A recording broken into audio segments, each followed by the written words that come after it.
Welcome to Shukla study point. आप सभी का स्वागत है आपके अपने YouTube channel Shukla study point में। मैं शिवम शुक्ला आप सभी दोस्तों का हार्दिक स्वागत करता हूं।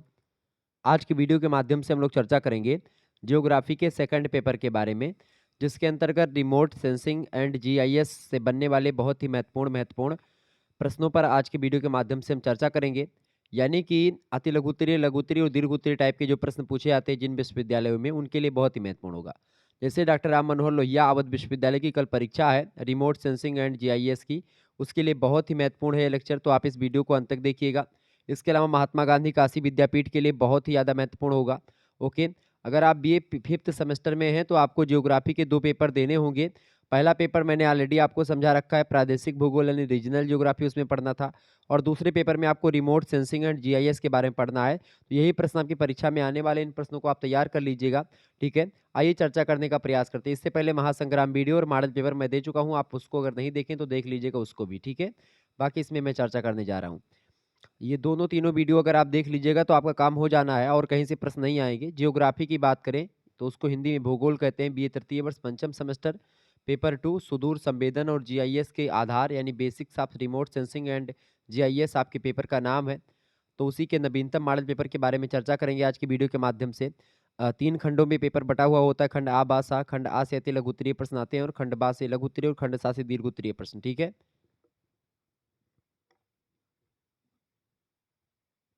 तो आइए चर्चा करते हैं खंड आज से बनने वाले बहुत ही महत्वपूर्ण प्रश्न, जिनके उत्तर को आपको 50 शब्दों में लिखना होता है। इसके अलावा अगर बात करें तो 2 नंबर का एक प्रश्न होता है, सभी प्रश्न करने अनिवार्य हैं। 10 क्वेश्चन आपको अति लघु उत्तरीय में मिलेंगे, उनके बारे में चर्चा करेंगे। और लघु उत्तरीय प्रश्न 8 मिलेंगे, उनमें से आपको 4 करने होंगे, उनके बारे में चर्चा करूंगा। और दीर्घ उत्तरीय 2 करने होते हैं आपको। 4 प्रश्न आपको दिए जाते हैं। देखिए, पहला प्रश्न है जीआईएस नक्शे में लेयर्स का क्या अर्थ होता है और इसका क्या लाभ है, बताएं। सॉरी, जीआईएस का मतलब क्या होता है? जियोग्राफिकल या जियोग्राफिक इंफॉर्मेशन सिस्टम इसको बोलते हैं। ठीक है, जीआईएस को शॉर्ट फॉर्म में क्या बोलते हैं इसको, मतलब कि इसका फुल फॉर्म क्या होता है जीआईएस का? जीआईएस का फुल फॉर्म क्या होता है? जीआईएस का फुल फॉर्म होता है जियोग्राफिकल इंफॉर्मेशन सिस्टम, यानी कि भौगोलिक सूचना तंत्र, हिंदी में बोलते हैं इसको। ठीक है, जीआईएस को ध्यान रखेंगे इस चीज को। तो इस जीआईएस नक्शे में लेयर्स का क्या अर्थ होता है? जीआईएस की अगर बात की जाए तो ये जियोग्राफिकल इंफॉर्मेशन सिस्टम होता है और इस नक्शे में बहुत सारी सूचनाएं सुरक्षित रखी जाती हैं। व्यवहारिक प्रयोग में अगर बात करें तो एक समय में एक अथवा दो सूचनाओं की आवश्यकता होती है। अतः यदि ऐसे नक्शे का प्रयोग किया जाता है जिसमें सारी सूचनाएं हो, तो जिस विषय वस्तु या विषय हेतु नक्शे का अध्ययन उस समय किया जा रहा होता है, उसका परीक्षण अत्यंत कठिन हो जाता है। अतः अलग अलग तरह की सूचनाएं अलग अलग लेयर्स में एकत्रित की जाती हैं और आवश्यकता के अनुसार एक अथवा एक से अधिक लेयर्स को मर्ज करके हम लोग देख पाते हैं। जैसे कि उदाहरण के रूप में अगर मैं समझाऊं, जैसे एक लेयर में शहर की सारी सड़कें जो होती हैं वो आ जाती हैं, जितनी भी शहर की सड़कें हैं। तो जीआईएस मतलब ऊपर एक कैमरा लगा हुआ होता है सुदूर संवेदन के लिए। वो कैमरा क्या करता है, वो आपका जैसे मैप, आपको नक्शा तैयार करना, तो सारी रोडों का मैप एक जगह होगा तो वो लेयर्स अलग हो जाएंगी। शहर की सारी सड़कें एक लेयर में आ जाएंगी। दूसरी लेयर में जो पाइपलाइन होगी उसके किनारे सड़कों की, वो आ जाएंगी। तीसरी में आप देखते हैं नाले वगैरह आ जाएंगे जितने होंगे शहर के। इसके अलावा चौथे में आवासीय भवन आ जाएंगे। पांचवें में वाणिज्यिक भवन आ जाएंगे। इस प्रकार की 63 लेयर तक बनाई जा सकती है जीआईएस नक्शे में। तो जो जियोग्राफिकल इंफॉर्मेशन सिस्टम के नक्शे होते हैं, उन नक्शे में कुल मिलाकर के 63 लेयर्स जो है वो बनाई जा सकती हैं। नक्शे का व्यवहारिक प्रयोग करते समय कंप्यूटर स्क्रीन पर अथवा प्रिंट आउट में नक्शे में वही सूचनाएं दिखाई देंगी जिनमें उस समय हमारी रुचि है। इस प्रकार जीआईएस के माध्यम से विभिन्न प्रकार के विषयगत नक्शे प्राप्त किए जा सकते हैं और बड़े अच्छे तरीके से हम किसी भी भौगोलिक एरिया के बारे में, किसी भी सिचुएशन के बारे में हम जान पाते हैं कि कहाँ पर कितनी लंबी सड़कें, कितनी पाइपलाइन या क्या-क्या चीज़ें हैं, वहाँ पर कितने भवन हैं। हर एक चीज़ को हम देख पाते हैं ऊपर से ही। तो जीआईएस के कई उपयोग भी होते हैं। जीआईएस के लाभ भी कई आप देखते हैं। जीआईएस में आप देखते हैं, जीआईएस कम लागत और कम समय में कार्य को पूरा कर दिया जाता है। चित्रों के साथ एक बड़े क्षेत्र के नक्शे को तैयार किया जा सकता है। तो कहीं न कहीं पे आप देखेंगे कि बहुत सारी जानकारी आजकल जीआईएस के माध्यम से होने लगी है। जीआईएस की अगर बात की जाए तो जीआईएस जो है ये बहुत ही इम्पोर्टेंट भूमिका निभाता है फील्ड सर्वे वगैरह में। यहाँ तक कि आप देखेंगे कि जो है मैप वगैरह देखने में आजकल जैसे आप गाड़ी पर बैठते तुरंत मैप डाउनलोड कराओ, और तो ये मैप कौन बताता है? ये जियोग्राफिकल इंफॉर्मेशन सिस्टम के अकॉर्डिंग मैप से आप जान पाते हैं, तमाम प्रकार की चीज़ों को समझ पाते हैं, और आप रोडों के माध्यम से आप जाते हैं, कौन-सा रोड किधर कटा हुआ है, तो आप जान पाते हैं, ठीक है? बहुत सारी चीज़ों को। तो जीआईएस नक्शे में लेयर्स का यही अर्थ होता है, कई सारे लेयर्स होते हैं, उनके अलग-अलग लाभ होते हैं, जिन लेयर्स की आपको ज़रूरत होती है, उन लेयर्स को आप जो है यूज़ कर लेते हैं। दूसरा क्वेश्चन आप देखिएगा, सुदूर संवेदन के लाभ बताएं। सुदूर संवेदन को बोलते हैं रिमोट सेंसिंग। सुदूर संवेदन का मतलब सीधा सीधा होता है, जैसे कि आप टीवी देख रहे होते हैं घर में बैठ करके, रिमोट आप दूर से बटन दाबते हैं और टीवी का जो चैनल होता है बदल जाता है, ठीक है? एलईडी का जो चैनल है वो बदल जाता है। जैसे आप अभी राम मंदिर वाला बहुत दिनों से देख रहे होंगे न्यूज, ठीक है? राम मंदिर अब बन गया है। 26 जनवरी को आपने देखा होगा कि भाई परेड चल रही है। तो ऐसे ही आप आज 27 जनवरी है, 27 जनवरी को आप जो है अलग न्यूज़ देखेंगे टीवी पर, या अलग चैनल खोल करके कोई मूवी देख रहे हैं, तो रिमोट के माध्यम से आप दाबते हैं, या कार वगैरह में आप देखते हैं रिमोट दाबे तुरंत कोई कार का शीशा लॉक हो गया, फाटक लॉक हो गया कार का। ऐसे आप देखते हैं ये रिमोट सेंसिंग के माध्यम से, यानी दूर दराज की चीज़ें हम रिमोट से कंट्रोल कर सकते हैं, यानी कि कहीं दूर कोई वस्तु है, उसको हम किससे, सुदूर संवेदन के द्वारा, रिमोट सेंसिंग के द्वारा उसको हम क्या कर लेते हैं, कंट्रोल कर सकते हैं, उसको उड़ा सकते हैं। आप देखिएगा तमाम प्रकार की चीज़ें आजकल रिमोट सेंसिंग पर आधारित है। रिमोट सेंसिंग को ही सुदूर संवेदन कहा जाता है। इसके क्या लाभ होते हैं, प्रश्न पूछा गया है। दूर संवेदन या सुदूर संवेदन के कई लाभ होते हैं। पहला लाभ तो ये होता है कि जो सुदूर संवेदन होता है, यानी कि जो रिमोट सेंसिंग है, यह किसी बड़े यंत्र का विहंगम दृश्य प्रस्तुत करता है। दूसरी बात, यह समय आधार रेखा पर विश्वसनीय तथा वास्तविक अथवा लगभग वास्तविक सूचनाएं प्रदान करता है। तीसरी बात, इस पर खराब मौसम और दुर्गम भूमि का प्रतिकूल प्रभाव नहीं पड़ता है। इसके अलावा यह किसी भी यंत्र के ऊपर कई बार गुजरता है, जिससे चित्रों की पुनरावृत्ति होती है और इससे समय के अनुसार होने वाले परिवर्तनों को समझने में मदद मिलती है। रिमोट सेंसिंग के माध्यम से हम आप देखते हैं कि बहुत सारी जो आपदाएँ आनी होती हैं, उसको हम जान पाते कि आपदा कब आने वाली है, कितने समय में आएगी। कोई उल्कापिंड अगर पृथ्वी पर गिरने वाला, तो उसको भी रिमोट सेंसिंग के माध्यम से ही हम पता लगा पाते हैं, उसकी गति वगैरह तमाम प्रकार की चीज़ें, ठीक है? इसके अलावा ये भूमि सर्वेक्षण की अपेक्षा कम खर्चीली है ये जो तकनीक है दूर संवेदन की, सुदूर संवेदन की। इसमें सूचनाएँ शीघ्र ही एकत्रित आप कर पाते हैं, बहुत जल्दी इन्फॉर्मेशन मिल जाती है। इसके अलावा आप देखेंगे कि यह दृष्टिगोचर और डिजिटल व्याख्या के लिए क्रमशः सदृश और डिजिटल आंकड़े प्रदान करता है। तो कहीं न कहीं पे ये लाभ होते हैं सुदूर संवेदन के। सुदूर संवेदन जो होता है फील्ड सर्वे के लिए, यहाँ तक कि हर एक मामले के लिए सुदूर संवेदन जो है उपयोगी होता है।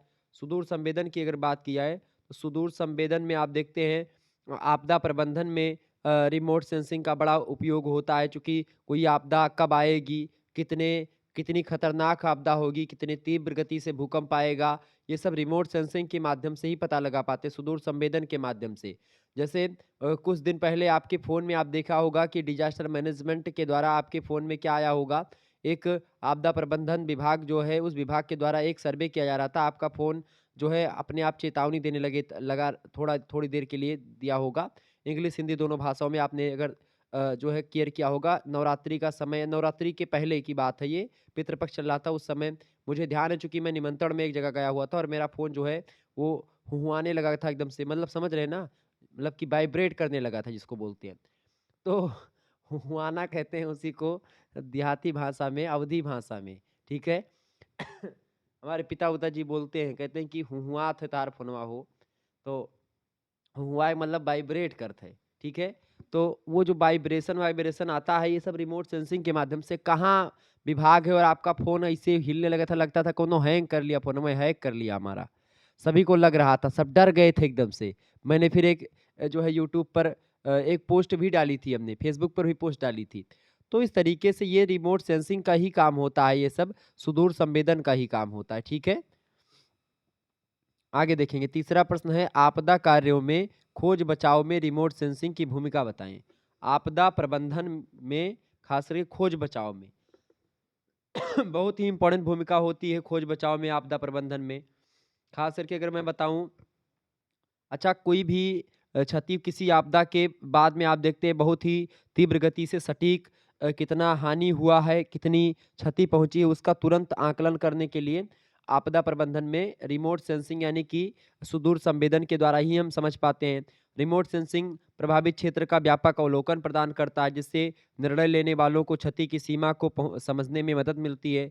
उपग्रहों या ड्रोन से आप देखते हैं कि हम जान पाते हैं कि भई क्या वहाँ की फ़ोटो खींचते हैं हम किससे ड्रोन के माध्यम से, उपग्रहों कृत्रिम उपग्रह जो सैटेलाइट ऊपर घूम रहे हैं, उनके माध्यम से हम फ़ोटो लेते हैं उस एरिया का जहाँ पर बाढ़ आई है या भूकंप आया है, जिससे नुकसान हुआ है, तो उसको हम तुरंत जान पाते हैं। तो और उसी उसी हिसाब से हम वहाँ पर क्या करते हैं, भरपाई करते हैं और उस आपदा से निपटने के लिए व्यवस्था करते हैं। तो आपदा कार्यों में अगर मान लेते हैं खोज बचाव के लिए कहीं पर कोई आपदा आ गई, बाढ़ आ गया, उसमें लोग डूब गए या कुछ भी चीज़ हो गया, कहीं पर लोग फँस गए किसी द्वीप पर, तो अगर मान लेते हैं कोई द्वीप पर लोग गए थे घूमने के लिए किसी द्वीप पर, अब मान लेते हैं वहाँ पर जो है सुनामी-वुनामी आ गई और वो लोग तुरंत जो है उसी में से उसी लहर में चले गए, बह गए, किसी दूसरे द्वीप पर निकल गए। तो आप कैसे पता लगा पाएँगे? उनका फ़ोन-वोन सब वही सागर में चला गया।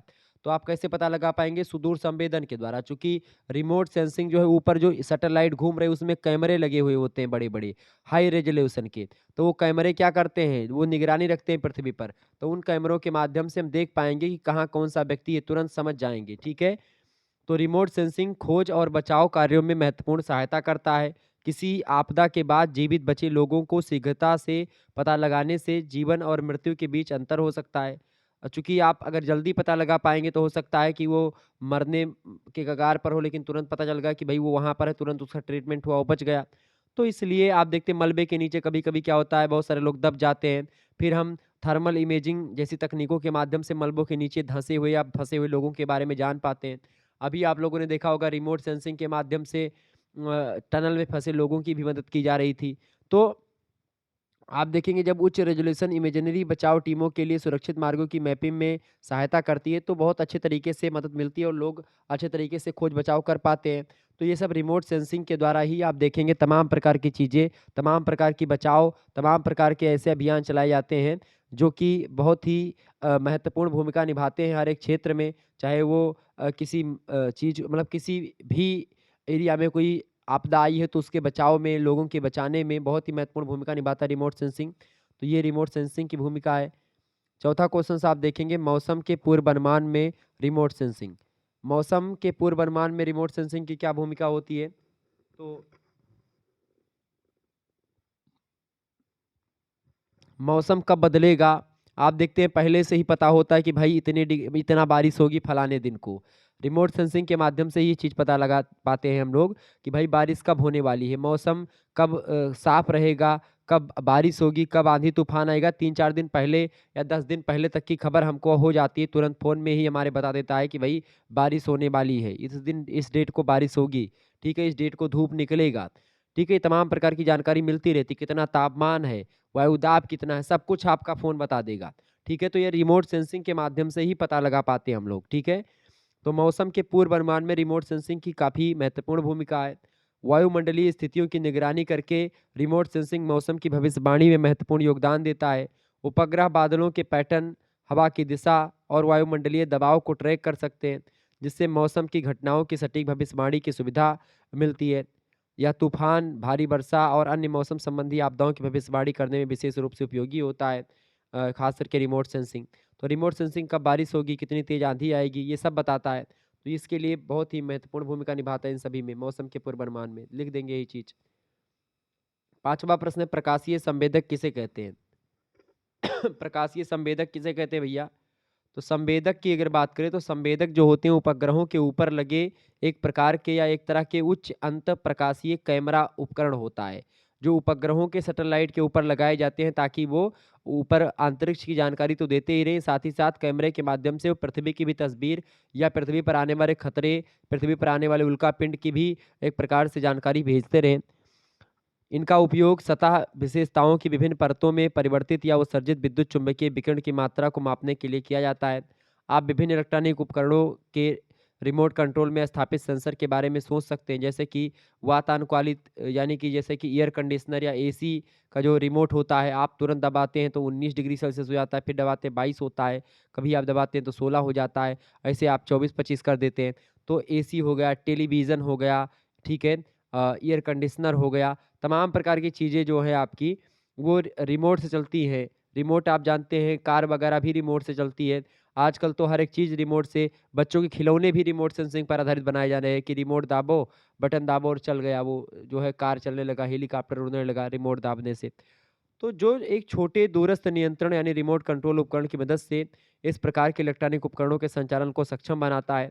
आमतौर पर हम सुदूर संवेदन के क्षेत्र में 2 प्रकार के संवेदक को पहचानते हैं, अर्थात निष्क्रिय संवेदक पहला और दूसरा सक्रिय संवेदक। निष्क्रिय संवेदक क्या होता है? प्राकृतिक विकिरण को अंकित करते हैं जो पृथ्वी की सतह से वापस उत्सर्जित और परावर्तित या प्रतिबिंबित होता है। इसमें सादृश्य यानी वायवीय फोटोग्राफ यानी जो वायु में उड़ते हुए जो कैमरे होते थे, ड्रोन वगैरह होते हैं वो फ़ोटोग्राफ और वीडियोग्राफ वहीं से जो ऊपर से बना लिए जाते हैं वायु में ही। और अंकीय प्रणाली यानी कि क्रम वीक्षक और विकिरणमापी जो ये चीज़ें होती हैं तो अंकीय प्रणाली और वायवीय फ़ोटोग्राफ या सादृश्य प्रणाली या वीडियोग्राफ जो होता है जो वायु में ही या ड्रोन के माध्यम से जो वीडियोग्राफी आजकल हो रही है शादी-ब्याह में, तो वो सब रिमोट सेंसिंग के द्वारा ही हो रहा है। एक मशीन लिया रहता है और वो जो है ड्रोन उड़ा देता है ऊपर लगन ब्याह में, आप देखेंगे तिलकों में, शादी में, ठीक है? उड़ता रहता है। अभी मैं कल परसों की बात है एक जगह मैं निमंत्रण में गया था शायद 22 या 24 तारीख की डेट 24 को ही शायद है। 24 को मैं गया था एक जगह, ठीक है? ड्रोनमा जो है वो मशीनिया से उड़ा रहा था वो जो है एक लड़कवा गवा बस का पकड़ ली सुते ड्रोनमा।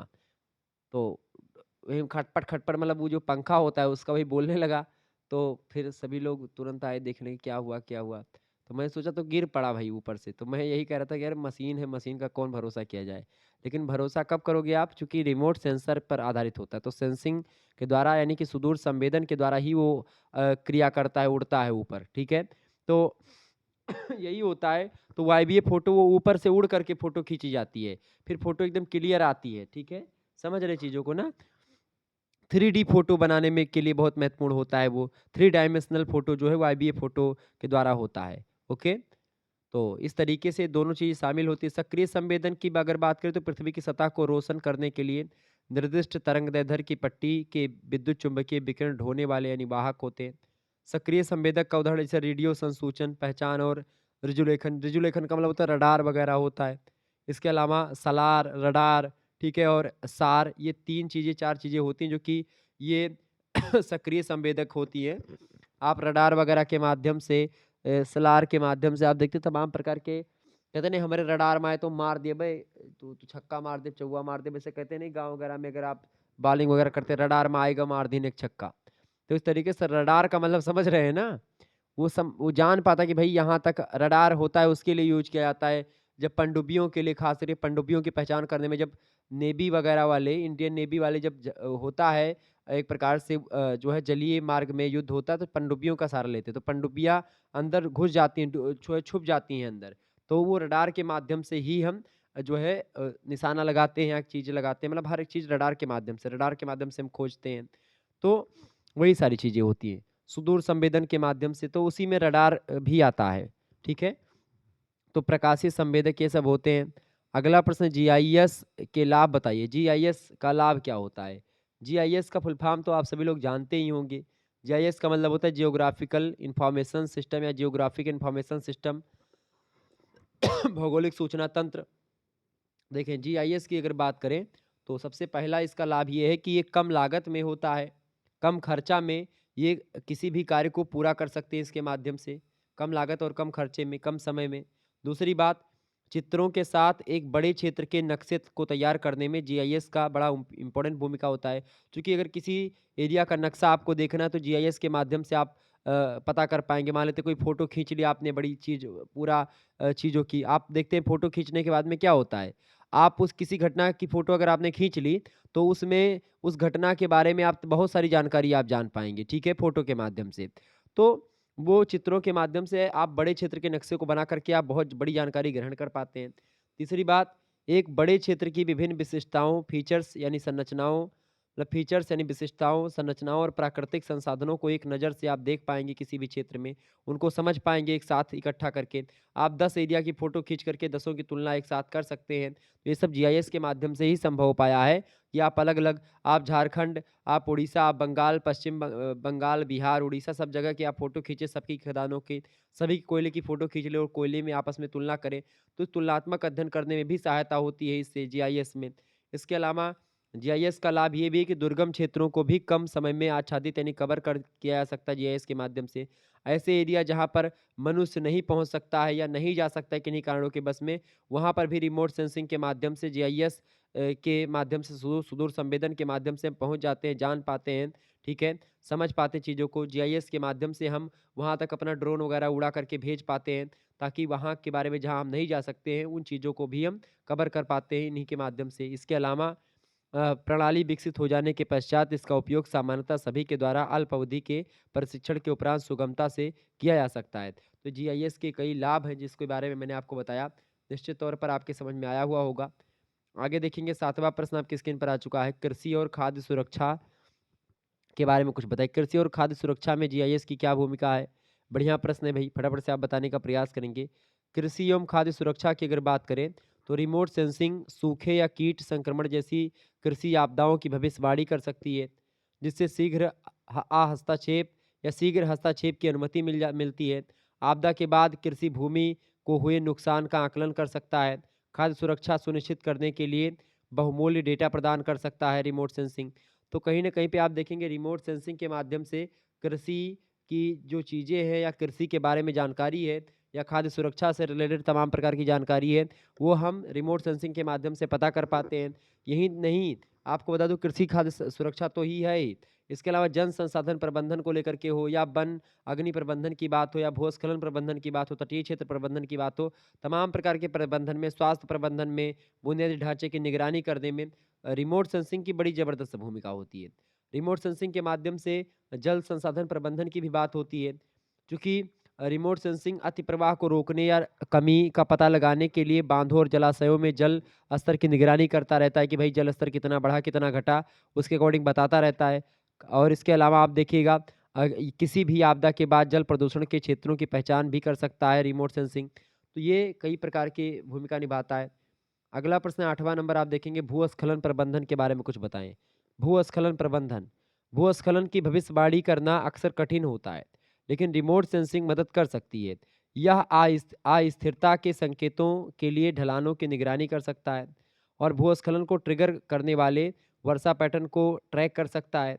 आपदा के बाद रिमोट सेंसिंग क्षति का आकलन कर सकती है और स्थिर कड़े प्रयासों में योगदान दे सकती है, समाधान कर सकती है, तमाम प्रकार की जो समस्याएँ हैं उसको पता लगा पाती है। उसके बाद में तमाम प्रकार के जो लोग गुम हुए होते हैं भूस्खलन में या कार वगैरह दबी है नीचे, भूस्खलन मतलब कि कोई पहाड़ टूट करके गिरता है, कभी-कभी पूरा रोड वोड जाम हो जाता है, रोड के नीचे कुछ चीज़ें दब जाती हैं, तो उन सभी को पता लगाने में रिमोट सेंसिंग बड़ा उपयोगी होता है, ठीक है?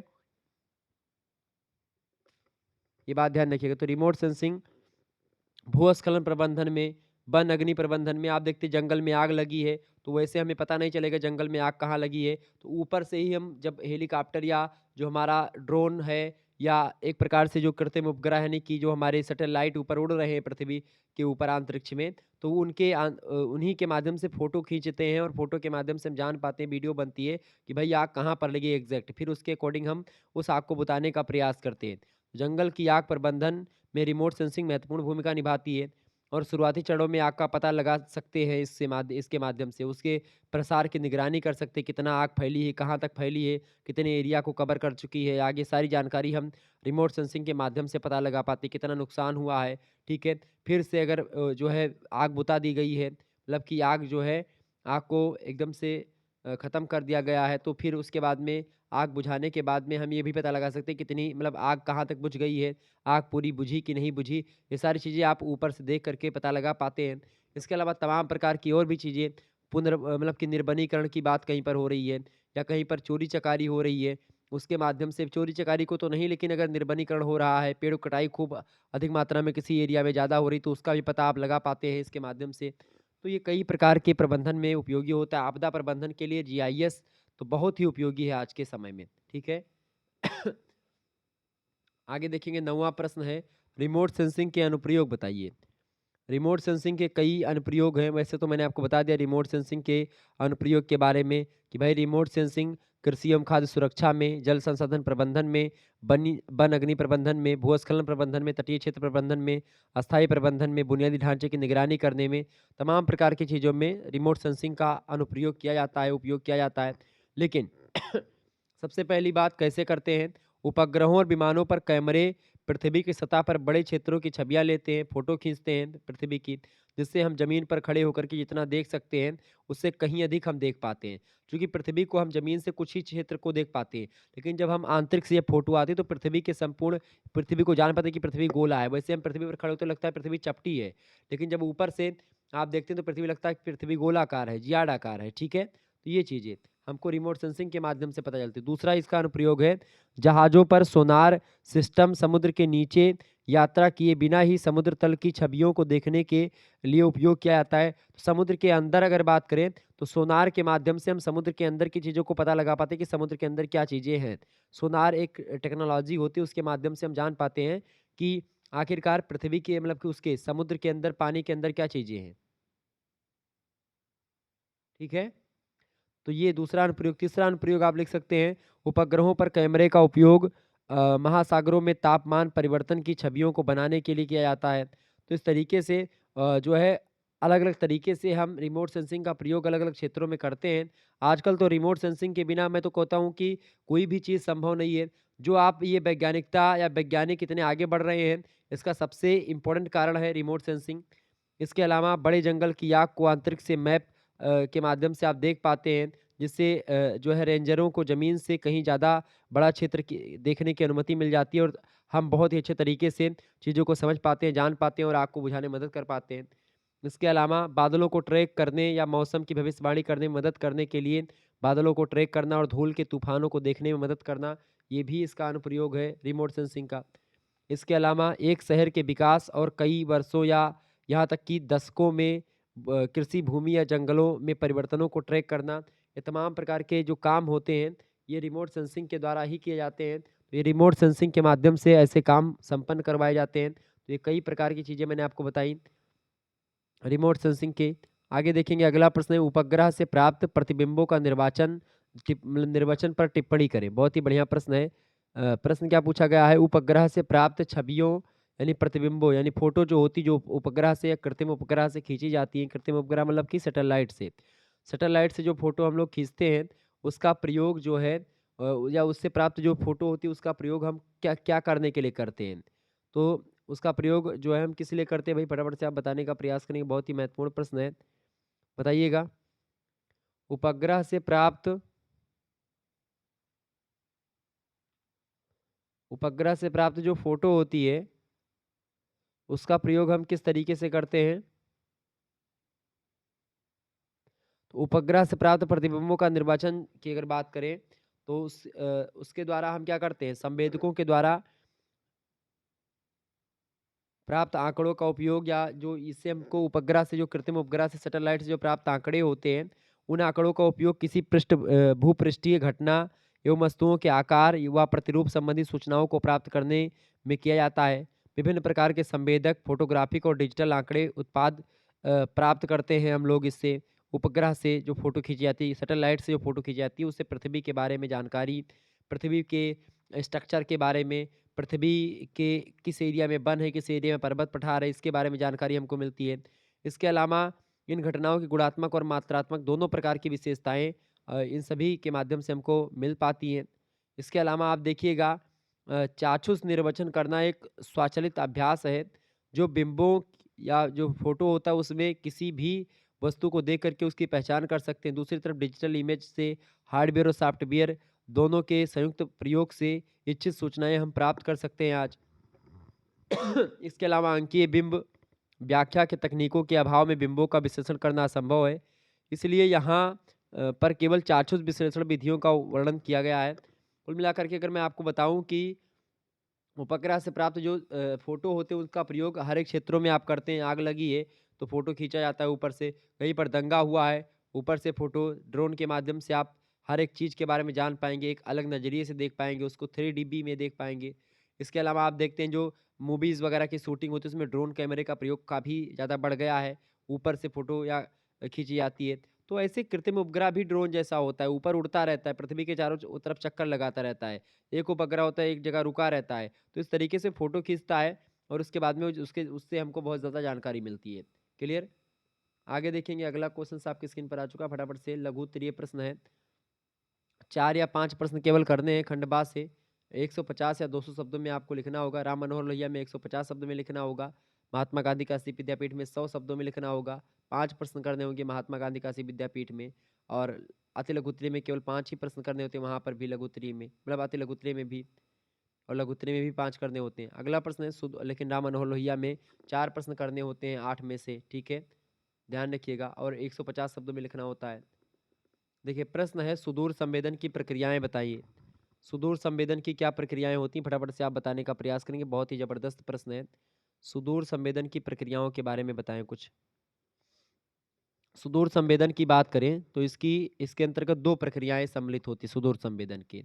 सुदूर संवेदन मतलब रिमोट सेंसिंग की कितनी प्रक्रियाएं होती हैं? 2 प्रक्रियाएं होती हैं।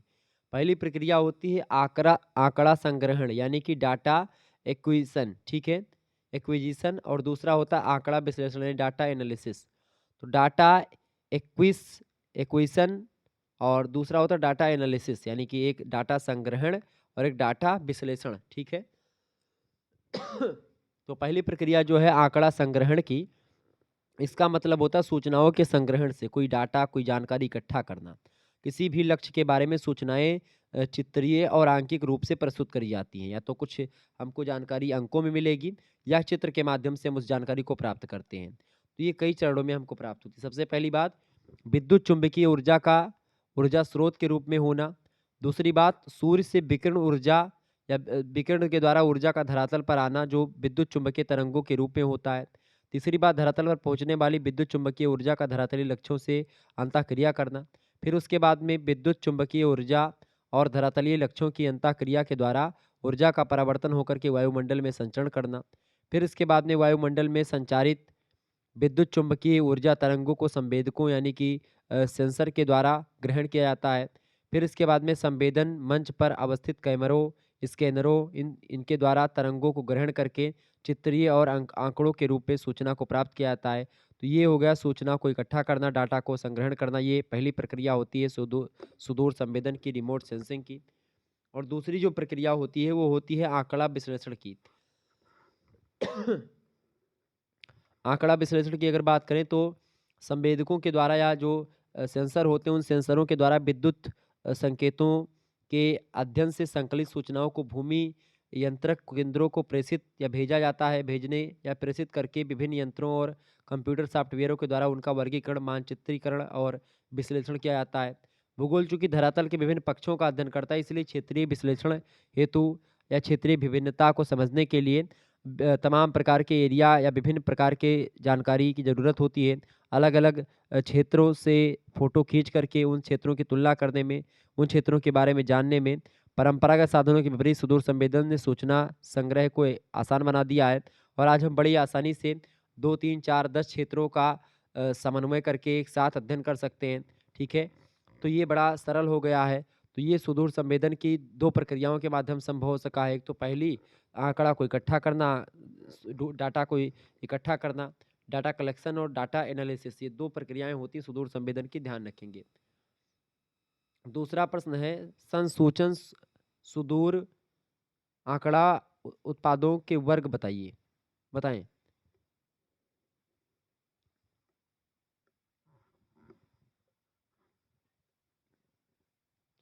बढ़िया प्रश्न है, फटाफट से आप बताने का प्रयास करेंगे, इंपॉर्टेंट प्रश्न है। संसूचन सुदूर संवेदन आंकड़ा उत्पादों ने वर्ग बताइए या उत्पादों के वर्ग बताइए। तो विद्युत चुंबकीय ऊर्जा का संसूचन या तो फोटोग्राफ के द्वारा होता है या विद्युत विधि के द्वारा किया जाता है। 2 प्रकार की विधियां होती हैं जिसके माध्यम से हम किसी भी चीज से आंकड़ा प्राप्त कर सकते हैं, तो फोटो खींच करके और या तो अंकगणितीय माध्यम से, विद्युत या चुंबकीय विधि से, ठीक है।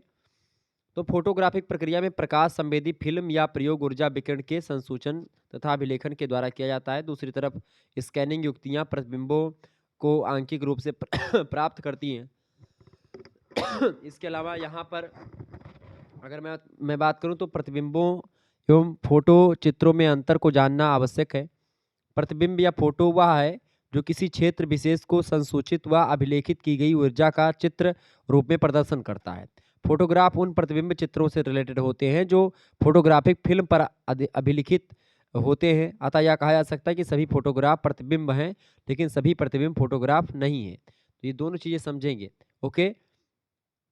संसूचन व अभिलेखन की प्रक्रिया के आधार पर सुदूर संवेदन आंकड़ा उत्पादों को दो वर्गों में हम बांट सकते हैं। एक होता है फोटोग्राफिक प्रतिबिंब और एक होता है अंकीय प्रतिबिंब। फोटोग्राफिक प्रतिबिंब की अगर बात करें तो फोटोग्राफ विद्युत चुंबकीय स्पेक्ट्रम के दृश्य क्षेत्र में अर्थात 0.3 से लेकर के 0.9 माइक्रोमीटर में ही प्राप्त किए जाते हैं। चार भिन्न प्रकार के जो है इमल्सन वाली फिल्म फोटोग्राफ में प्रयोग की जाती है और यह श्याम श्वेत रंगीन मतलब कि श्याम श्वेत रंगीन और श्याम श्वेत अवरक्त तथा रंगीन अवरक्त होती हैं। प्राय हवाई फोटोग्राफी के अंतर्गत या जो ड्रोन से फोटो खींची जाती है इसके अंतर्गत श्वेत और श्याम फिल्मों का उपयोग किया जाता है। बिना सूचना अंश तथा जो है विपर्यास खोए हुए फोटो चित्रों को बहुत ही मतलब कि बृहत भी किया जा सकता है, उसको बड़ा कर सकते हैं, उसको नज़दीक से जूम करके भी खींच सकते हैं। तो ये तमाम प्रकार की चीज़ें होती हैं। और दूसरा होता है अंकीय प्रतिबिंब। अंकीय प्रतिबिंब वे प्रतिबिंब होते हैं जो अलग अलग पिक्चर तत्वों के मेल से बनते हैं। इन्हें पिक्सल कहा जाता है। इमेज में हर पिक्सल का एक अंकीय मान होता है जो धरातल के द्विविमीय बिंब को इंगित करता है, टू डायमेंशनल चीज़ों को दिखाता है। अंकीय मानों को अंकीय नंबर यानी कि शॉर्ट फॉर्म में डीएन उसको बोलते हैं। एक डिजिटल नंबर या डीएन जिसको कहते हैं एक पिक्सल के विकिरण का मान औसत होता है। यह मान संवेदक के द्वारा प्राप्त विद्युत चुंबकीय ऊर्जा पर आधारित होता है। इसकी गहनता का स्तर इसके प्रयास यानी कि रेंज को व्यक्त करता है। किसी भी डिजिटल इमेज में वस्तुओं से संबंधित जो विकिरण होती है पिक्सलों के आकार से प्रभावित होती हैं। छोटे आकार के पिक्सल दृश्य के विवरण को प्रभावशाली ढंग से संजोते हैं। डिजिटल बिंब के एक सीमा से अधिक विवर्धन से सूचनाओं का ह्रास होता है और केवल पिक्सल ही दिखाई देते हैं। अंकीय बिंब प्रक्रमण मतलब कि प्राक्रमण एल्गोरिदम के उपयोग से डिजिटल नंबर जिन ऊर्जा की तीव्रता मानों को निरूपित करते हैं उन्हें दर्शाया जाता है। कुल मिलाकर के अगर समझे तो एक होता है आपका फोटोग्राफ और एक होता है अंकीय प्रतिबिंब। ये दो तरीके से हम सूचना को इकट्ठा करते हैं, आंकड़ा बनाते हैं और आंकड़े को समझते हैं, विश्लेषण करते हैं, सारी चीजें करते हैं। सॉरी। तीसरा क्वेश्चन आप देखेंगे, भारत में दूर संवेदन या सुदूर संवेदन तकनीक के क्षेत्र में प्रशंसनीय प्रगति हुई है, इसके बारे में बताएं। भारत में क्या उपयोगिता रही है सुदूर संवेदन की या रिमोट सेंसिंग की, इसके बारे में बताने का प्रयास करें। बढ़िया प्रश्न है। तो भारत में सुदूर संवेदन तकनीक के क्षेत्र में प्रशंसनीय प्रगति हुई है, इसमें कोई दो राय नहीं है। और वर्तमान में वन संसाधन के क्षेत्र में बात करें या वन मानचित्रण की बात करें, घास स्थल मानचित्रण की बात करें, स्थानांतरित कृषि मृदा के क्षेत्र में मृदा वर्गीकरण की बात करें, क्षारीय व लवणीय मृदा का मानचित्रण करना हुआ, प्रतिभूमि का सीमांकन करना हुआ, जल संसाधन के क्षेत्र में भूपृष्ठ जल तालिका यानी कि सरफेस वाटर इन्वेंटरी के बारे में जानना हुआ, सिंचाई जल प्रबंधन खनिजों की खोज के बारे में जानना हुआ, प्रदूषण की समस्या को समझना हुआ, जलवायु के क्षेत्र में आगामी मौसम पूर्वानुमान लगाना हुआ। इन जैसे महत्वपूर्ण कार्यों में सुदूर संवेदन का भरपूर प्रयोग भारत में हो रहा है आजकल और इससे भारत काफ़ी आगे बढ़ रहा है। आप देखेंगे हैदराबाद के नज़दीक बालानगर में स्थित है नेशनल रिमोट सेंसिंग एजेंसी, जिसको NRSA कहते हैं शॉर्ट फॉर्म में। NRSA ये एक संस्था है, एजेंसी है एक, नेशनल रिमोट सेंसिंग एजेंसी। ठीक है, ये महत्वपूर्ण भूमिका निभा रही इन चीज़ों में। इसकी स्थापना हुई थी 1972 में यानी 1972 में। इस संस्था के कार्यक्रमों के द्वारा एकत्र की गई सूचना अति आधुनिक और विश्वसनीय होती है। कई उन्नत देश इन सूचनाओं के महत्व को समझते हैं या समझाते हैं और वे इन सूचनाओं को भारत से खरीदते हैं। भारत की राष्ट्रीय दूर संवेदी यानी कि जैसे नेशनल रिमोट सेंसिंग एजेंसी विदेशों में भी सक्रिय है और काम कर रही है, लगातार सूचना इकट्ठा कर रही है, जानकारी प्राप्त करवा रही है। जो आजकल चंद्रयान या मंगल मिशन ये सब होते हैं, ये सब रिमोट सेंसिंग पर ही आधारित हैं, सुदूर संवेदन पर ही आधारित है। वहाँ से जाकर के और अंकीय प्रतिबिंब के माध्यम से चीज़ें भेजते हैं, आंकड़े भेजते हैं, वहाँ से जो कोडिंग के माध्यम से अंकीय माध्यम से ही भेजते हैं वो लोग। तमाम प्रकार की चुंबकीय तरंगे जो आती हैं वहाँ से जानकारी मिलती कि यहाँ पर ये मिल गया, वहाँ पर वो मिल गया। ये सब कैसे जान पाते हैं आप? अंकीय प्रतिबिंब के माध्यम से जान पाते हैं, जो मैंने आपको इससे पहले बताया था। तो इस तरीके से ये होता है। कुल मिलाकर के सुदूर संवेदन विज्ञान की विभिन्न शाखाओं से रिलेटेड है, जिससे कुछ ही क्षणों में जानकारी प्राप्त कर सकते हैं आप। और इस तकनीकी से हमें पृथ्वी के किसी भाग के बारे में तुरंत सूचना प्राप्त करने की क्षमता प्राप्त हुई है। इसकी एक ही इमेजरी से हमें कृषि यंत्र, वनस्पति, पारिस्थितिकी, अधिवास, पर्यावरण से संबंधित कई अन्य विषयों की जानकारी मिलती है। अतः दूर संवेदन से हमें बहुत से विषयों में अभूतपूर्व लाभ मिला है। भूगोल में दूर संवेदन का विशेष स्थान है, क्योंकि भूगोल की विषय वस्तु का सभी विज्ञानों में सामंजस्य है। पहले भूगोल की केवल विवरणात्मक यानी डिस्क्रिप्टिव विषय भूगोल को माना जाता था, परंतु 20वीं शताब्दी में इसमें विश्लेषण का महत्व बढ़ा है और इसको एक कंसेप्चुअल सब्जेक्ट के रूप में देखा जा रहा है, जियोग्राफी को। और यह एक विश्लेषणात्मक विषय बन चुका है जियोग्राफी। पिछले कुछ वर्षों में मात्रात्मक भूगोल का प्रचलन अधिक हुआ है, जिस कारण से सुदूर संवेदन भौगोलिक अध्ययन का एक अभिन्न अंग बन चुका है और आज हम लोग इसको पढ़ा रहे हैं। ठीक है, तो सुदूर संवेदन की जो है तकनीक की जो बढ़िया व्यवस्था है वो भारत में हुई है। भारत के ही नहीं बल्कि विदेशों के लिए भी जो है जानकारी इकट्ठा कर रहा है अपने एजेंसी के माध्यम से, NRSA के माध्यम से, यानी कि नेशनल रिमोट सर्विसिंग एजेंसी के द्वारा। तो ये बिल्कुल प्रशंसनीय है भारतीय दृष्टि से। आगे देखेंगे, अगला क्वेश्चन आपके स्क्रीन पर आ चुका, फटाफट से आप देखने का प्रयास करेंगे। बहुत ही महत्वपूर्ण प्रश्न है परीक्षा की दृष्टि से आपके। चौथा प्रश्न बताएं, क्षेत्रीय फसल की निगरानी में रिमोट सेंसिंग का प्रयोग बताइए। क्षेत्रीय फसल की निगरानी में रिमोट सेंसिंग की क्या भूमिका होती है या क्या प्रयोग इसका कर सकते, कैसे करते हैं? तो ऐतिहासिक और वर्तमान फसल डेटा, मौसम डेटा और फील्ड रिपोर्ट के साथ संयोजन में उपयोग किया जाने वाला दूर से संवेदी डेटा फसल खाद्य पूर्ति की स्थिति का समग्र मूल्यांकन प्रदान करता है और इन डेटा का प्रशासनिक सीमाओं, हालिया मूल्य, बाजार स्थितियों के डिजिटल मानचित्रों के साथ एकीकरण होता है। वर्तमान फसलों की संभावनाओं का अनुमान लगाने के लिए खाद्य भंडार और उपयोग दरों का उपयोग किया जा सकता है और उसके आधार पर हम किसी भी फसल को बोते हैं, किसी फसल को नहीं बोते हैं। तो इस जानकारी को बनाए रखने के लिए विभिन्न जो है इंटरेक्टिव वेब आधारित उपकरण विकसित किए जा चुके हैं। क्षेत्रीय फसल स्थिति की निगरानी देखने के लिए कई स्रोत हैं जिसके माध्यम से आप ये जान पाते हैं कि भाई क्षेत्रीय फसल कितनी है, कहाँ पर क्या चीज़ें ज़्यादा बोई गई हैं, कहाँ पर किस गोदाम में कितनी चीज़ें रखी हैं। तो सबसे पहली बात तो संयुक्त राष्ट्र खाद्य और कृषि संगठन की वैश्विक सूचना पर प्रारंभिक चेतावनी प्रणाली।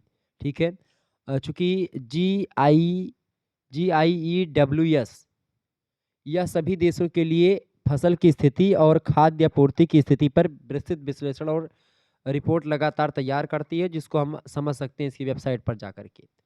दूसरी बात, सांख्यिकीय कनाडा का फसल स्थिति आकलन कार्यक्रम। ये साप्ताहिक रूप से पूरे क्षेत्र के लिए मानचित्र, सांख्यिकीय डाटा और अद्यतन NDVI वक्र प्रदान करता है। उपयोगकर्ता इंटरैक्टिव रूप से रुचि के क्षेत्रों को नाम से या कई पैमानों पर मानचित्रों में चुन चुन करके उसको देख सकते हैं, समझ सकते हैं। तो क्षेत्रीय फसल की निगरानी आप रख सकते हैं, कहाँ पर कौन सी फसल ज़्यादा बोई गई है या किस एरिया में ज़्यादा फसल कौन सी बोई जा रही है। इस चीज़ की जानकारी भी आप रिमोट सेंसिंग के माध्यम से जान पाते हैं। ठीक है, अगला प्रश्न है 5वां नंबर, वायवीय फोटो पर टिप्पणी करें। यानी जो हवा में से फोटो खींच ली जाती है वायु में से, यानी कि जैसे ड्रोन वगैरह के माध्यम से, वो क्या होता है उसके बारे में कुछ बताएं। वायवीय फोटो की अगर बात करें तो अति प्राचीन काल से यह सबसे सार्वभौमिक, बहुउद्देशीय और साथ ही सुदूर संवेदन की सस्ती श्रेणी में से एक रहा है वायवीय फोटो। इसकी शुरुआत में गैस्पर्ड फोलिक्स टूर्ना चोन नाम के एक फ्रांसीसी फोटोग्राफर हैं, जिन्हें नादर के नाम से भी जाना जाता था। 1858 ईस्वी में फ्रांस की राजधानी पेरिस, उसके पास एक बेल डे बिब्रे है। उसी के ऊपर पहली ज्ञात वाइव फोटोग्राफ लेने के लिए एक टीथर्ड गुब्बारे का इस्तेमाल किया गया था उनके द्वारा, जो कि साहित्य में अंकित है। ये बात JY ब्लैक नामक एक अन्य व्यक्ति ने 1860 ईस्वी में गुब्बारे से बोस्टन शहर की सबसे पहली ज्ञात वायवीय फोटो खींची थी, वायु में ड्रोन के माध्यम से। मतलब ड्रोन तब नहीं था, गुब्बारे में कैमरा बांध करके। बाद में बाद के चरण में आप देखिएगा बाद के समय में पतंगों का उपयोग किया जाने लगा, पतंगों में कैमरा बांध करके और फ़ोटो खींची जाने लगी। फिर इसके बाद में पतंग फ़ोटोग्राफ़ी में इसका श्रेय एक अंग्रेज़ी मौसम विज्ञानी थे, आर्चिबाल्ड और ईडी, इन दोनों को जाता है, जिन्होंने 1882 में पहली वायवीय तस्वीर खींची थी। 1908 के बाद गुब्बारों और पतंगों के बजाय हवाई जहाज़ की सुविधा ने कैमरा प्लेटफ़ॉर्म से प्राप्त वायवीय तस्वीरों के व्यावसायिक उपयोग के लिए काफ़ी गति पकड़ करके इस अवसर को ज़ब्त कर दिया गया। मतलब कि क्या हुआ कि जो हवाई जहाज़ के माध्यम से फ़ोटो खींची जाने लगी, जब हवाई जहाज़ का विस्तार मतलब कि विकास हुआ, तो मानचित्र कला में वायवीय फ़ोटोग्राफ़ी का मुख्य लाभ है, क्योंकि आप उसको 3D में ऊपर से भी देख पाते हैं हर एक चीज़ को। कोई भी इसमें दिए गए भिन्न-भिन्न लक्षणों का आसानी से अध्ययन करके व्याख्या कर सकता है फ़ोटो के माध्यम से, क्योंकि यह बहुत बड़े क्षेत्रों को एक विहंगम दृश्य प्रदान करता है और महत्वपूर्ण रूप से तस्वीरें पृथ्वी के मौजूदा दृश्य भूमि को अस्थायी रूप से दर्ज करती हैं। वायवीय फ़ोटोग्राफ को उच्च उच्च अंत सटीक वाले मानचित्रण वायवीय कैमरों की मदद से खींचा जा सकता है। इसके अलावा इसमें निरंतर पट्टी कैमरा, परिदृश्य संबंधी कैमरा, स्थलीय कैमरा और टोही फ्रेम कैमरा हो सकता है, जिसके माध्यम से हम वायवीय फ़ोटो खींच सकते हैं। तो जो है आजकल तो ड्रोन चल गए हैं, जिसके माध्यम से वायवीय वायवीय फ़ोटो खींचना आसान हो गया है। वायवीय फोटोग्राफी सुदूर संवेदन का प्रारंभिक रूप है, जो पृथ्वी की दृश्य भूमि का अभिलेखन करता है। हवाई जहाज की मदद से हवाई तस्वीरें ली जा सकती हैं, जिन पर कैमरे लगाए जाते हैं। इससे इसमें मुख्य रूप से 3 घटक होते हैं, अर्थात कैमरा, फ़िल्टर और फ़िल्म, जिसका इस्तेमाल वायवीय फोटोग्राफी प्रणाली में किया जाता है। आमतौर पर कैमरे स्थिर धारक पर स्थित मतलब स्थापित कर दिए जाते हैं। सॉरी, हालाँकि कभी-कभी समायोज्य धारक का भी उपयोग कर लेते हैं ऐसे कैमरों का। आमतौर पर कैमरे की शटर हवाई जहाज की गति के साथ मिलान करके स्थापित की जाती है, ताकि जो है फ़ोटो ठीक-ठाक तरीके से खींची जा सके। तो इस तरीके से कई प्रकार की चीज़ें जो है खींची जा सकती है। अच्छा, वायवीय मानचित्रण कैमरों का उपयोग छोटे प्रारूप के लिए 30 किलोमीटर या 30 मिलीमीटर का प्रयोग करते हैं। छोटे प्रारूप के लिए 30 मिलीमीटर ऊपर की फ़ोटो खींचता है। मध्यम प्रारूप में 70 मिलीमीटर और बड़े प्रारूप 240 मिलीमीटर वाली छवियों का निर्माण करने के लिए किया जाता है। तो इस तरीके से और जितने बड़े फ़ोटो खींचने होती है, उतना ही ज़्यादा रेज़ोल्यूशन का प्रयोग किया जाता है, उसके बाद में फ़ोटो खींची जाती है। तो ये ड्रोन के माध्यम से आजकल तो खींची जा रही हैं फ़ोटो, उपग्रह के माध्यम से, सैटेलाइट के माध्यम से। आगे देखिएगा, अगला क्वेश्चन आपकी स्क्रीन पर आ चुका है, फटाफट से आप देखेंगे, बहुत ही ज़बरदस्त प्रश्न है, परीक्षा की दृष्टि से आपके इम्पोर्टेंट है। छठा प्रश्न है, स्थानिक संकल्प और वर्णक्रमीय संकल्प क्या होता है? स्थानिक संकल्प और वर्णक्रमीय संकल्प के बारे में बताएं। तो स्थानिक संकल्प और वर्णक्रमीय संकल्प की अगर बात की जाए, तो इसको बोलते हैं, स्थानिक संकल्प को क्या बोलते हैं अंग्रेजी में? इसको अंग्रेजी में बोलते हैं स्पेशल रेजोल्यूशन, और वर्णक्रमीय संकल्प को बोलते हैं स्पेक्ट्रम रेजोल्यूशन, स्पेक्ट्रल रेजोल्यूशन। ठीक है, ये बात ध्यान रखिएगा। तो जो आपका स्पेशल जो है रेजोल्यूशन है, यानी कि स्थानिक संकल्प है, इसकी अगर बात करें, तो स्थानिक विभेदन के लिए गर्म हवा के गुब्बारे से धीरे-धीरे नीचे उतारने की कल्पना करें। जैसे-जैसे आप नीचे उतरते हैं, आपकी आँखें विशेषताओं को पहचानना शुरू कर देती हैं, क्योंकि हर चीज़ अधिक तेज़ होती है। किसी भी प्रकार के सेंसर के लिए इसका मतलब है कि स्थानिक रेज़ोल्यूशन बेहतर होता जा रहा है। स्थानिक रेज़ोल्यूशन एक छवि के पिक्सल में विवरण है, और उच्च स्थानिक रेज़ोल्यूशन का अर्थ है कि अधिक विवरण और छोटा ग्रिड सेल आकार, जबकि कम स्थानिक रेज़ोल्यूशन का मतलब है कम वितरण और बड़ा पिक्सल आकार। आमतौर पर ड्रोन उच्चतम स्थानिक रेज़ोल्यूशन में से एक के साथ छवियां कैप्चर कर सकता है। भले ही उपग्रह वायुमंडल में सबसे ऊंचे हैं, फिर भी वे वर्ल्ड व्यू 3 की सतह 50 सेंटीमीटर पिक्सल आकार वाले या उससे अधिक में सक्षम है। कुल मिलाकर के कुल मिलाकर के स्थानिक रेज़ोल्यूशन एक छवि की गुणवत्ता का वर्णन करता है, और एक छवि में वस्तुएं कितनी बड़ी हैं, कितनी विस्तृत हैं। यदि ग्रिड कोशिकाएं छोटी हैं, तो इसका मतलब ये है कि स्थानिक रेज़ोल्यूशन में अधिक पिक्सल के साथ अधिक विवरण होगा उसमें। ठीक है, तो ये स्थानिक संकल्प होता है, स्पेशल रेज़ोल्यूशन। दूसरा होता है वर्णक्रमीय संकल्प, या जिसको मतलब कि स्पेक्ट्रल रेज़ोल्यूशन आप बोलते हैं। स्पेक्ट्रल रेज़ोल्यूशन की बात करें, तो एक बैंड में वर्णक्रमीय मात्रा या विवरण की मात्रा का वर्णन करता है ये। उच्च वर्णक्रमीय रेज़ोल्यूशन का मतलब होता है कि इसके बैंड अधिक संकीर्ण है, जबकि कम वर्णक्रमीय रिजोल्यूशन में व्यापक बैंड अधिक स्पेक्ट्रम को कवर करते हैं। उदाहरण के लिए एक मल्टी स्पेक्ट्रल छवि प्रकाश को 4 से 36 बैंड में तोड़ सकते हैं देती है। फिर यह उन बैंडों को लाल, हरा, नीला और निकट अवरक्त जैसे नाम निर्दिष्ट करता है। प्रत्येक बैंड विद्युत चुंबकीय स्पेक्ट्रम में 0.05 यूएम तक फैल सकता है। इसी तरह हाइपर स्पेक्ट्रल इमेजिंग प्रकाश के एक स्पेक्ट्रम को कैप्चर करती है, लेकिन यह प्रकाश को सैकड़ों संकीर्ण वर्णक्रमीय बेड़ी में विभाजित करता है। हाइपर स्पेक्ट्रल छवियों के लिए वर्णक्रमीय रिजोल्यूशन बहुत अधिक होना चाहिए या होता है। तो ये होता है वर्णक्रमीय संकल्प और स्थानिक संकल्प। ठीक है, आगे बढ़ते हैं और भी चीज़ों को जानने का प्रयास करते हैं। अगला प्रश्न है, भू स्थिर उपग्रहों पर टिप्पणी कीजिए। इन वीडियो को 2-3 बार देख लीजिएगा, आपके दिमाग में कुछ चीज़ें आ जाएंगी, बस थोड़ा बहुत बना करके लिख दीजिएगा। ठीक है, तो आपका काम हो जाना है। तो जितना भी आप लिख पाएंगे इसको थोड़ा बहुत समझ लीजिएगा, पढ़ लीजिएगा। जितना बना करके लिख पाएंगे तो लिख दीजिएगा, आपका हो जाएगा काम। ठीक है, क्योंकि ये आपकी बार जो है रिमोट सेंसिंग, इससे पहले आपने कभी नहीं पढ़ा होगा और इसको इससे पहले मैंने भी कभी नहीं देखा था जियोग्राफी में आज के। चूँकि जियोग्राफी जब मैंने पढ़ा था जिस समय, उस समय ये जीआईएस वाला सिस्टम पूरा शामिल नहीं था, नया सिलेबस में शामिल हुआ है। तो इससे थोड़ी-सी कठिनाई ज़रूर हो रही होगी पढ़ने और समझने में हम लोगों को। लेकिन फिर भी अगर इसको 2-3 बार देखेंगे तो कुछ चीज़ें समझ में आ जाएँगी। तो जितनी समझ में आ रही है उतनी आप समझ कर के आसानी से पढ़ें और अपने पेपर में जाकर के अच्छे तरीके से जो है लिखने का प्रयास करेंगे, तो आसानी से हो जाएगा। आगे देखेंगे, भू-स्थिर उपग्रहों पर टिप्पणी करें।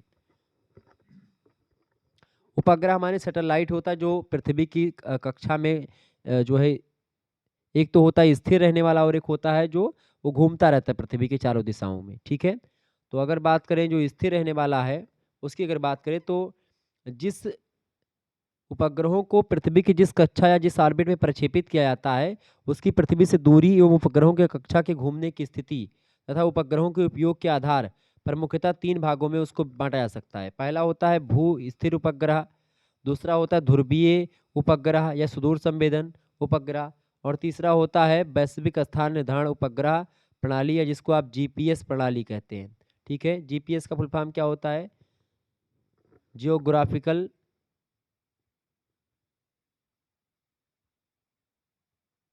जीपीएस का फुल फॉर्म क्या होता है? जीपीएस उपग्रह प्रणाली, बताएं।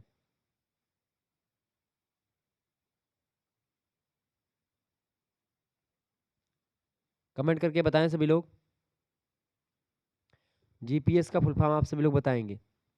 चलिए, तो भू स्थिर उपग्रह की अगर बात करें तो भू स्थिर उपग्रह जो होता है, यही पूछा गया आपसे। तो भू स्थिर उपग्रह की अगर बात करें, ठीक है, जियो स्टेशनरी सैटेलाइट बोलते हैं भू स्थिर उपग्रह को। तो इस प्रकार के उपग्रह पृथ्वी से लगभग 36,000 किलोमीटर की ऊंचाई पर स्थित कक्षा में चक्कर लगाते हैं। ये उपग्रह पृथ्वी की अपनी धुरी पर घूमने की दिशा अर्थात पश्चिम से पूरब की ओर चक्कर लगाते हैं। ठीक है, पश्चिम से पूरब दिशा की ओर चक्कर लगाते हैं। ठीक है, जिस तरह की से पृथ्वी घूमती है अपनी धुरी पर, ऐसे ही वो भी घूमते रहते हैं। अर्थात पश्चिम से पूरब की ओर चक्कर लगाते हैं, मतलब कि 36,000 किलोमीटर की ऊंचाई पर इन उपग्रहों के चक्कर लगाने की गति पृथ्वी की घूमने की गति के सापेक्ष होती है। जैसे पृथ्वी चलती है वैसे वो भी उसी गति चलती है, जिसके फलस्वरूप यह निरंतर पृथ्वी के एक निश्चित भाग पर लगातार दृष्टि रखती रहती है। ऐसे पृथ्वी ये है और ये उपग्रह, तो पृथ्वी जिस तरीके से घूम रही है, ये यहीं पर नजर लगाए रखिएगी तो पृथ्वी ऐसे घूमेगी, तो ये भी उसी के साथ पृथ्वी के साथ साथ घूमेगा इस तरीके से। तो हमेशा उसी ही स्थान पर इस पर्टिकुलर एरिया, जैसे मान लीजिए भारत के ऊपर स्थापित कर दिया गया, तो भारत के ऊपर ही नज़र रखेगा और भारत के से रिलेटेड तमाम प्रकार की जानकारी भारत देश की देता रहेगा हमेशा। जैसे से घूमेगा, जहाँ जहाँ जाएगा तो वैसे से पृथ्वी इसी के सापेक्ष 36,000 किलोमीटर के ऊपर ये भी घूमता रहेगा। तो वही उपग्रह स्थापित कराते हैं, उसी को भू स्थिर उपग्रह कहते हैं। ठीक है, जियो स्टेशनरी उपग्रह कहते हैं इसे। इन्हें भू समकालिक उपग्रह भी कहा जाता है। इन उपग्रहों का उपयोग दूर संचार जैसे कि दूर संचार नेटवर्क, रेडियो, दूरदर्शन प्रसारण, इन सभी के लिए किया जाता है।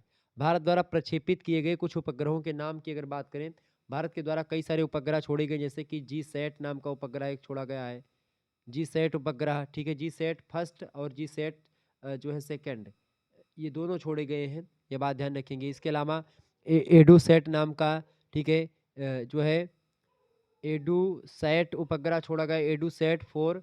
इसके अलावा आपको बता दूं इनसैट 4, और इसके अलावा जो है GSAT-4 ये तमाम प्रकार के जो उपग्रह हैं, भू-स्थिर उपग्रह, ये छोड़े गए जो पृथ्वी के बारे में जानकारी देते हैं और एक निश्चित एरिया के बारे में जानकारी हमको देते हैं, तो ये भू-स्थिर उपग्रह होते हैं, ये बात ध्यान रखिएगा। आगे बढ़ते हैं और भी चीज़ों को जानने का प्रयास करते हैं। 8वाँ क्वेश्चन आपकी स्क्रीन पर आ चुका, फटाफट से आप देखेंगे। प्रश्न है सुदूर संवेदन का विषय क्षेत्र स्पष्ट कीजिए। सुदूर संवेदन का विषय क्षेत्र क्या है? यानी किन चीज़ों के लिए या किन चीज़ों का अध्ययन करता है सुदूर संवेदन, ये बताने का प्रयास करें। सुदूर संवेदन का विषय क्षेत्र के बारे में बताएं। बढ़िया प्रश्न आपकी परीक्षा की दृष्टि से।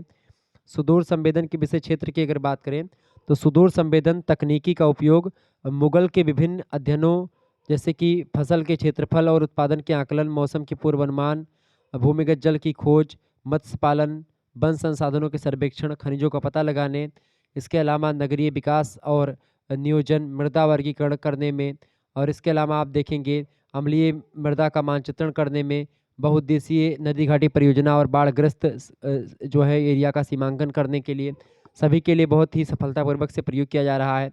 तमाम प्रकार की चीज़ों का प्रयोग कर रहे हैं, तो सुदूर संवेदन तकनीक का उपयोग जो है हर एक क्षेत्रों के लिए अध्ययन में हम करते हैं, ठीक है। तो इसके विषय क्षेत्र के अंतर्गत क्या क्या चीज़ शामिल है, इसको समझने का प्रयास करते हैं। तो सुदूर संवेदन की अगर बात करें तो सुदूर संवेदन में आप देखेंगे पहली चीज़ तो मौसम के पूर्वानुमान में सुदूर संवेदन का प्रयोग हम करते हैं। दूर संवेदन का उपयोग वायुमंडल विशेष रूप से मौसम संबंधी विभिन्न तथ्यों की जानकारी प्राप्त करने के लिए किया जाता है। सुदूर संवेदन के माध्यम से चक्रवातों के आने की जानकारी, उनकी दिशा, उनकी गति कितनी होगी, ये सब पता चलता है। इसके अलावा झंझावात, आंधी तूफान, वर्षा, हिमपात, ओलावृष्टि से आने वाली सूचना हमको पहले से प्राप्त हो जाती है। इन सभी सूचनाओं के माध्यम से अपार जनधन हानि जो होने वाली होती है उसको हम बचा सकते हैं, उसको कम कर पाते हैं। मौसम की जानकारी को मौसम विज्ञान विभाग देश के प्रत्येक वायुयान अड्डों को पहुंचा करके वायु परिवहन की उड़ानों को सुखद, सुगम और सुनिश्चित बनाने में महत्वपूर्ण भूमिका निभाता है। आप देखेंगे यहाँ तक कि जब हवाई जहाज उड़ाने को होती तो मौसम की जानकारी ले ली जाती कि भाई मौसम कैसा रहेगा। हालांकि मौसमी क्रियाओं के ऊपर उड़ाई जाती है, यहाँ पर मौसमी क्रियाएं नहीं होती, वहाँ पर हवाई जहाज उड़ती है, लेकिन नीचे से तो जाएगी तो वहाँ पर भी प्रवेश करना पड़ेगा। तो इस दृष्टि से क्या होगा कि उससे मौसम अगर बिगड़ा रहेगा, मौसम खराब रहेगा तो फिर दिक्कत होती है। दूसरी बात, भूमिगत जल की खोज में खास करके मतलब कि ग्राउंड वाटर के जो है खोजने में, ग्राउंड वाटर में पृथ्वी के अंदर कहाँ पर पानी है, इसको खोजने में सुदूर संवेदन यानी कि रिमोट सेंसिंग का उपयोग बहुत ही उपयोगी होता है। विश्व में या विश्व के अनेक देश जहाँ पेयजल आपूर्ति समुचित मात्रा में नहीं है वहाँ पर स्थलीय जल स्रोतों के पर्याप्त मात्रा में होने के बावजूद जनसंख्या के बाहुल्य वाले देशों में जल आपूर्ति सभी मानव को सुलभ और सुनिश्चित नहीं होती है, और ऐसे देश भूमिगत जल पर निर्भर होते हैं। पृथ्वी के अंदर जो जल होता है उसी को ढूंढने में लगे रहते हैं। तो सुदूर संवेदन के माध्यम से भूमिगत जल बनी पृथ्वी के अंदर जल कहाँ पर है, पानी कहाँ पर है, उसको खोजने में मदद मिलती है। इसके अलावा खनिजों की खोज में, मिनरल्स जो होते हैं उनको खोजने में जीआईएस का मतलब कि इसका रिमोट सेंसिंग का प्रयोग हम करते हैं। सुदूर संवेदन तकनीकी के द्वारा रिमोट सेंसिंग के द्वारा देश के खनिज भंडारों का पता लगाने के लिए एक प्रकार से उपयोग करते हैं हम उसको, ठीक है। बहुत ही महत्वपूर्ण सफलता मिल रही है इसमें। लैंडसेट और इनसैट वन के माध्यम से आप देखते हैं कई प्रकार के चीज़ों के बारे में पता चला है। इसके अलावा आप देखें कैम्बे बेसिन के कादो कलीम क्षेत्रों में भारी मात्रा में कच्चे माल तेल होने का पता लगाया गया रिमोट सेंसिंग के माध्यम से। इसी प्रकार अन्य पदार्थों जैसे कि कोयला, लोहा, मैग्नीशियम, रेडियम, थोरियम, ये सब कहाँ पर हैं, पृथ्वी में कहाँ पर छुपे हैं, इनका पता लगाने में रिमोट सेंसिंग उपयोगी भूमिका निभा रहा है इस समय। तो विश्व के विकसित देश सुदूर संवेदन तकनीकी का उपयोग करके खनिज पदार्थों का बड़ी मात्रा में उत्खनन कर रहे हैं। भारत जैसे विकासशील देश भी सुदूर संवेदन तकनीकी का काफ़ी विस्तार कर चुके हैं और लगातार प्रयास कर रहे हैं, ठीक है। और खनिज पदार्थों का जो है खोज लगातार हो रही है जीआईएस के माध्यम से। इसके अलावा वन संरक्षण के क्षेत्र में भी बहुत ही महत्वपूर्ण होता है। फॉरेस्ट कंजर्वेशन में, वन संरक्षण के क्षेत्र में सुदूर संवेदन तकनीकी का उपयोग बड़े पैमाने पर किया जा रहा है, और इस तकनीकी की सहायता से वनों पर निगरानी करने में सहायता मिलती है ताकि कोई जंगलों की अवैध कटाई न कर पाए। वन के विकास में जो है इस तकनीकी का सुदूर संवेदन का बड़ा उपयोग है। इसके अलावा मृदा संरक्षण में वायु, जल, तमाम प्रकार के भूमि कटाव, मृदा अपरदन, इन सभी को समझने में, जानने में एक प्रकार से रिमोट सेंसिंग के माध्यम से हम पता लगा पाते हैं, ठीक है। जैसे कि लैंडसेट उपग्रह के द्वारा विशाखापट्टनम, चेन्नई और जो है जो तमाम पारादीप जो पत्तन है यानी जो बंदरगाह है उनके किनारे जो कटाव हो रहा है उसके बारे में जानकारी हमको लैंडसेट उपग्रह के द्वारा मिला। इसके अलावा कृषि क्षेत्रों में एग्रीकल्चर में बड़ा उपयोगी है, चूँकि कृषि आधारित देश है अपना भारत। सुदूर संवेदन का उपयोग करके कृषि क्षेत्रों में बहुत उन्नति हम कर रहे हैं। फसलों के संबंध में अनुमान लगाने और बीमारियों के बारे में पहले से जानकारी प्राप्त कर पाते हैं। प्रौद्योगिकी महत्वपूर्ण भूमिका अदा कर रही है इस समय। लैंडसेट उपग्रह के द्वारा अरुणाचल प्रदेश में झूमिंग नामक कृषि से होने वाली हानियों का पता लगाया गया। तो इन तमाम प्रकार की चीज़ों का पता लगा पाते हैं जब हम लोग, तो बड़े ही आसानी से सारी चीज़ों को समझ पाते हैं। तो इस तरीके से ये सुदूर संवेदन का विषय क्षेत्र है जिसके बारे में मैंने आपको बताया। आगे देखिए, केवल 2 प्रश्न आपको करने होते हैं खंडसा से। 400 शब्दों में, 450 शब्दों में या 500 शब्दों में लिखना होता है। हालाँकि राम मनोहर लोहिया में 450 शब्द में ही लिखना है। देखिए आगे देखेंगे, और महात्मा गांधी काशी विद्यापीठ में 400 शब्द में लिखना है। देखिए प्रश्न है, सुदूर संवेदन के माध्यम से स्थानिक आंकड़ों का सटीक संग्रहण बताइए। बहुत ही महत्वपूर्ण प्रश्न है पहला। ये प्रश्न आप पढ़ लीजिएगा, आपकी सीरीज में मिल जाएगा। दूसरा प्रश्न है, भौगोलिक सूचना प्रणाली यानी जीआईएस किस प्रकार काम करता है, ये बताएं। बहुत ही जबरदस्त प्रश्न है। अगला क्वेश्चन है, भौगोलिक तंत्र में कंप्यूटर का प्रयोग बताइए। बहुत ही इंपॉर्टेंट प्रश्न है। इसके अलावा अगला प्रश्न है, भू संदर्भ की प्रक्रिया पर टिप्पणी कीजिए। ये भी प्रश्न आपकी परीक्षा की दृष्टि से बहुत महत्वपूर्ण है, तो इन प्रश्नों को आप तैयार कर लीजिएगा। ये 4 प्रश्न आपकी परीक्षा में आ सकते हैं, और बाकी प्रश्नों के बारे में मैंने आपको बताया, तो इन प्रश्नों को भी तैयार कर लीजिएगा, ठीक है। ये आपके सीरीज वगैरह मिल जाएंगे, तो आप इनको पढ़ लीजिएगा। बहुत ही महत्वपूर्ण प्रश्न थे जिनके बारे में मैंने आपको बताया। चलिए फिर मिलते हैं हम नेक्स्ट वीडियो में, तब तक के लिए जय हिंद जय भारत। आप सभी का बहुत बहुत धन्यवाद। हमारे से जुड़ने के लिए इसी प्रकार से अपना प्यार हमेशा बनाए रखेंगे। वीडियो को लाइक और चैनल को सब्सक्राइब कर दीजिएगा। Good night, I love you. बहुत बहुत धन्यवाद। वीडियो को लाइक और चैनल को सब्सक्राइब